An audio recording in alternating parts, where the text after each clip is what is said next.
सितंबर के महीने में इतना ज्यादा कोहरा कहाँ से हो गया था, जिसके कारण तो जेसीबी के आसपास का कुछ ही दिखाई नहीं दे रहा था। तो भाई चलिए आपको बताते हैं पूरी कहानी, ये कोहरा कहाँ से आ गया था। आज सुबह सुबह होती मैं और छोटू भाई जेसीबी को लेकर चल देते हैं अपने मिशन इम्पॉसिबल पे, क्योंकि जेसीबी मैंने आज खड़ी कर ली थी अपने रूम के पास ही। और सबसे पहले हम जेसीबी को लेकर चले जाते हैं पेट्रोल पंप पे, क्योंकि जेसीबी का हमें पूरी तरह खाना का भी इंतजाम करना था। जब हम खाना खाते हैं जेसीबी का भी खाना चाहिए था। डीजल पड़वा के जब हम रास्ते में जा ही रहे तभी पड़ जाता है रास्ते में एक नल, और छोटू अपने लिए कैंपर में पानी भर लेता है दिन भर की प्यास मिटाने के लिए। और छोटू के हाथ से कैंपर लेके मैं रख देता हूँ जेसीबी के अंदर। उसके बाद हम जेसीबी को लेके आ जाते हैं, और जेसीबी हम जो रास्ते में चढ़ाई रहे थे, जितनी रेस दे रहा था इतनी ज्यादा जेसीबी से आगे से उठ रही थी। बहुत ज्यादा कोशिश करने के बाद हम जेसीबी को निकाल देते हैं, यहाँ पे कर देते हैं काम को स्टार्ट। जो ये कोने वाली आपको सारी मिट्टी दिख रही है, ये मिट्टी को हमें काट काट के लेके जानी थी इस साइड में डोरे के किनारे पर, क्योंकि इस साइड में तो बहुत ही ज्यादा गड्ढा था। थोड़ी देर बाद हमारी नमक आ जाती है तो पता नहीं चारों तरफ कोहरा ही कोहरा हो गया था। और ये महीना था सितंबर का और आई थी 19 सितंबर। पता नहीं चारों तरफ क्या हो गया था, कोहरा ही कोहरा हो गया था, जिसके कारण चारों तरफ कुछ दिख ही नहीं रहा था। उसके बाद छोटू कर लेता है पूरी मशीन में ग्रीस, और कोहरा देखते जा रहे थे तो बढ़ता ही जा रहा था। उसके बाद मैं लोडर चलाने लगता हूँ, लोडर से सारी मिट्टी कर देता हूँ डोरे के आसपास। और हमें यहाँ पे जेसीबी चलाते चलाते बहुत ही ज्यादा भूख लगने लगी थी। उसके बाद हमारा खाना भी आ जाता है और हम जल्दी जल्दी इस खाने को खा के अपने पेट की भूख को शांत कर लेते हैं। उसके बाद मैं चला जाता हूँ रूम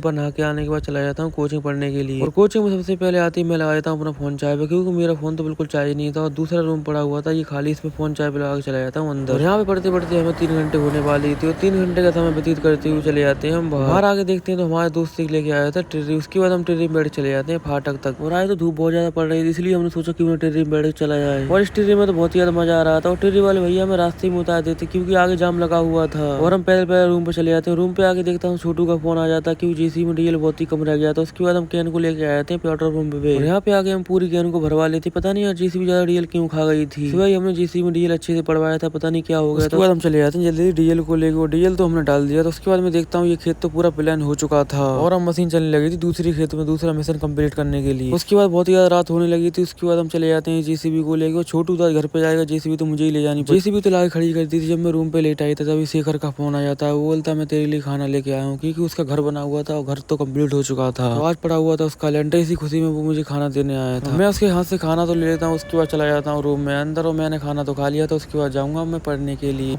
मैंने बैग तो पहले निकाले रख दिया था। और अपने ब्लॉग को कह देता हूँ साथ मिलते हैं ऐसे नेक्स्ट ब्लॉग में। यहाँ तक भी आ गए तो फॉलो भी कर लो यार।